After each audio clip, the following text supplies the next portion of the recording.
That was good. I really dug that. Where are we going? About to go movies or not? Do not take your kids to watch this movie. I like magic. What the fuck did we just watch? Half of the fucking movie is about the Joker. Huh? But yeah, it's a decent movie.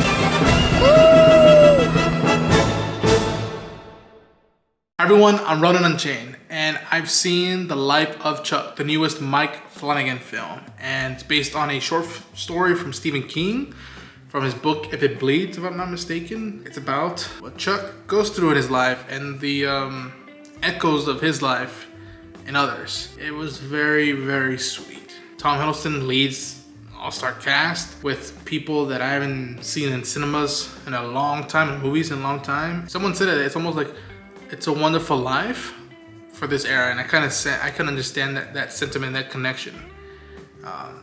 Without going into details, because I think the best way to experience this is just know as little as possible.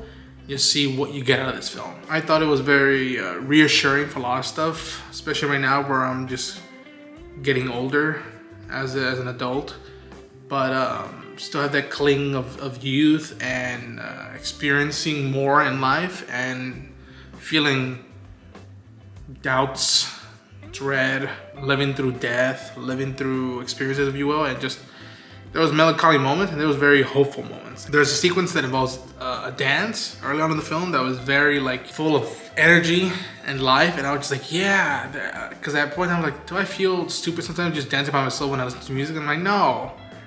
Tom Hiddleston and Annalise Basso show me why I love music and why I love dancing to music, and that was very endearing. I think for those curious, I think the standout, in my opinion, is Mia Sara from obviously Ferris Bueller's Days Off fame and I believe Legend. She was great. There's a very, very sweet moment between Chiwetel Ejiofor and Karen Gillan that has a killer sound mixing sequence and just tension and tone. Yeah, there's a hilarious bit between David Dastmalchian. There's a very like brutal moment between Matthew Lillard and Chiwetel Ejiofor where Matthew Lillard says something and I'm like, yeah, I've been feeling that very much so these past days, weeks, years, and I hope this feeling comes to a conclusion soon enough. There's a very nice moment with Kate Siegel and the young version of Chuck. I don't want to give too much info. There's, Mark Hamill is in this and he has one of his best performances ever. There's a very generous moment that I'm like, ah man, I wish I had a moment like that with my grandfather.